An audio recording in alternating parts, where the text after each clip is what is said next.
Ang mga videong inyong matutunghayan ay para lamang sa mga taong matatagang loob dahil maaari itong magdulot ng disturbance sa inyong mahimbing na pagtulog.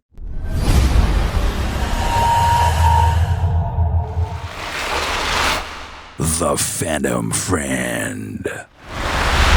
Hindi lahat ng multo nakakatakot. Ang iba ay may heartwarming story katulad ng video na ito na ibinahagi ni Emily.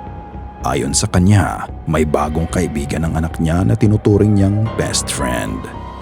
Sa loob ng 5 araw, araw-araw nilang binibisita ang bagong kaibigan ng anak nila. Hindi sila nagpupunta sa bahay o sa park, pero ang binibisita nila, sementeryo. I can see that way. Can you show me where she is? It's like this here. Surprised that she remembers. This way. At that place. At that place. Oh, Who is that? yeah. Yeah. At that place. Yeah. Was she a baby? Yeah. Bye, place. Alam na alam ng anak niya kung saan pupuntahan ang puntod ni Grace. Nakikipaglaro siya dito at makikita mo na masaya ang bata at tila excited pa tuwing bibisita sila sa sementeryo. Unfortunately, wala nang buhay si Grace nang ipinanganak siya. Pero kahit ganun pa man, may naging kaibigan pa din ito sa anak ni Emily. Although spooky kung pakikinggan pero nakakatuwa lang isipin na kahit wala na si Grace, she's still being remembered. Even as a spirit, she experienced how to have a friend. In the sewer. May magkakaibigan ang nagpunta malapit sa isang sewer isang beses. Andun sila para subukang gamiting pang video ang kanilang bagong camera. Walang masyadong konteksto na binigay ang poster pero nang silipin niya ang butas, may nakita siya na talaga namang magiging dahilan para hindi na sila bumalik pa doon. Is she on the camera? Oh, yeah.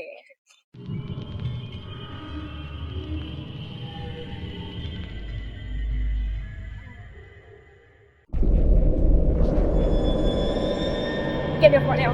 Get up right now. No, listen. No,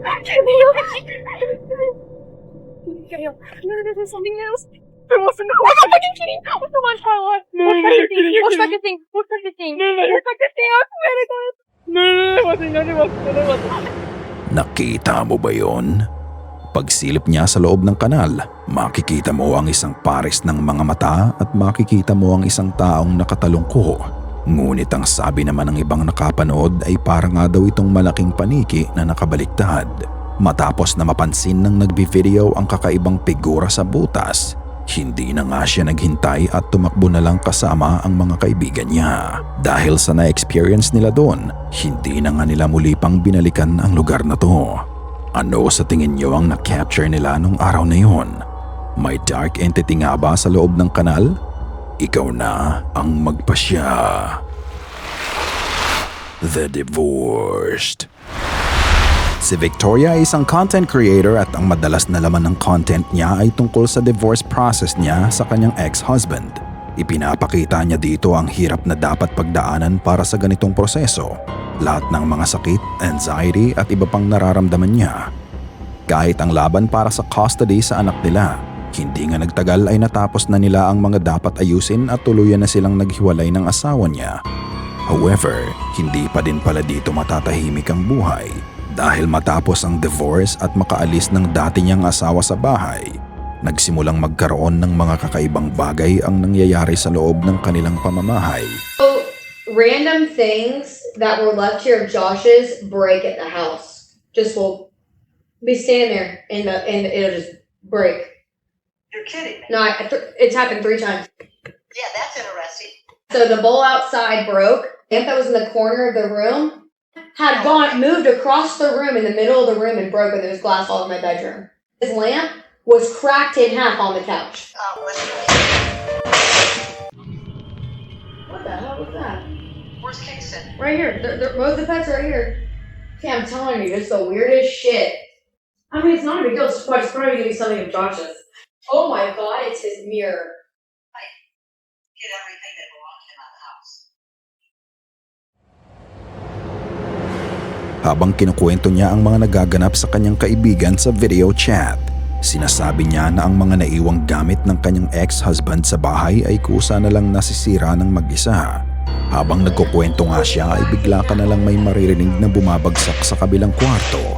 Nang puntahan niya to, ang nahulog pala ay ang salamin ng dati niyang asawa. Bukod doon, pinakita din niya ang sirang lamp at ilaw na sinasabi niya sa kausap niya. Ano kaya ang dahilan para mangyari to? May kinalaman kaya ang matinding nararamdaman ng ex-husband niya sa divorce nila at somehow nare-reflect ito sa mga gamit niya? Hindi ko talaga alam paano ipaliwanag ang mga nangyari, pero kayo na ang humusga. Footprints. Ano ang gagawin mo kung isang umaga, naglilinis ka lang ng bahay niyo tapos biglang pagtalikod mo, may makikita kang footprints papunta sa'yo? Ganito ang nangyari kay Suheni Mardiani nang linisan niya ang unang palapag ng bahay niya. Natapos niyang linisan ang kanyang kusina, tumalikod lang siya sandali para kunin ang map. Ngunit pagharap niyang muli sa kusina, eto na ang nakita niya.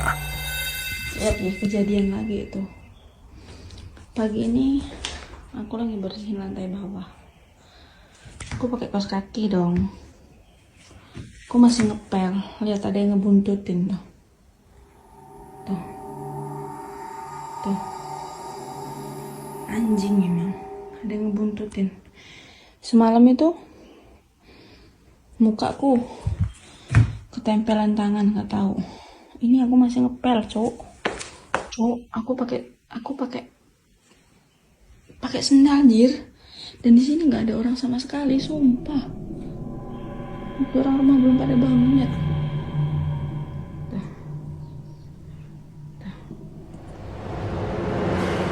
Sa video, makikita mo ang mga footprints na papalapit sa kanya. Ang sabi niya ay parang sinundan niya siya nito.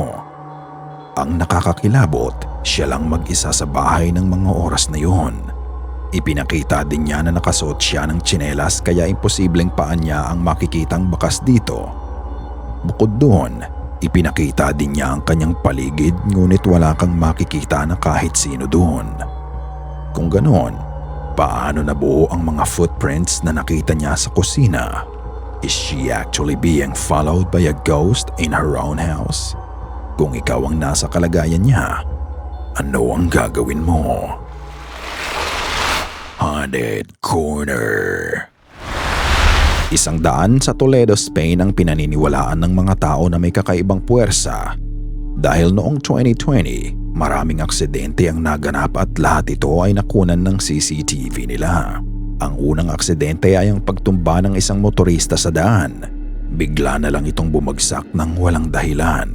Makikita mo naman ang daan na walang humps o kahit anong bagay na pwedeng makapag-cause ng aksidente. Sa ibang araw, isang batang siklista naman ang tumumba sa daan at ang sunod namang naging biktima ay isa na namang motorista. Natutumba at nabubuwal sila sa iisang spot ng daan. Parang sanay na nga ang mga tao sa ganitong pangyayari kaya lagi silang nakahanda para magbigay ng alalay sa mga naaaksidente. Walang oras na pinipili ang mga naaaksidente dito, umaga man o gabi. Ang sabi nga ng mga tao kapag dadaan ka sa gawin ng daan na yun, nararamdaman nila ang biglang pagkahilo at panghihina. Ngunit ang nakakapagtaka sa lahat ay nang dumaan ng isang kotse dito. Makikita mo na bigla na lang lumabas ang kaliwang gulong nito sa harapan. Wala ka namang makikitang lubak na dinaanan nito, kaya papaano mo ipapaliwanag ang nangyari? Dahil nga sa mga hindi maipaliwanag na mga pangyayari sa lugar na ito, ang daan ay nakilala bilang Rensyon Embrujado o The Haunted Corner. Naniniwala ang mga residente na may kakaibang puwersa sa lugar na yun, kaya naging madalas ang aksidente doon. Hindi nga daw coincidence ang mga nangyayari kundi isang paranormal phenomenon, habang ang iba naman ay naniniwala na may structural problem ang kalsada kahit hindi mo ito mapapansin o nakikita. Ikaw, ano sa tingin mo? Paranormal phenomenon o structural problem? Katulad ng dati mga ka-goosebumps, ikaw na ang magpasya. Ikaw na ang bahalang humusga.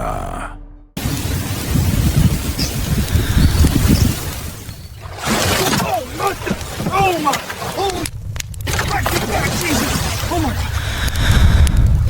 Sana ay kinilabutan ka sa mga video na aming itinampok ngayong gabi. Kung may nais kang ibahagi ay bukas ang aming email na goosebumpstopstories@gmail.com at Facebook page. Check out our TikTok page na din at Goosebumps Top 5. At kung hindi ka pa nakasubscribe at nakalike sa channel at video na ito, gawin mo na. Kung nais mong walang nilalang na bumisita sa'yo mamayang gabi.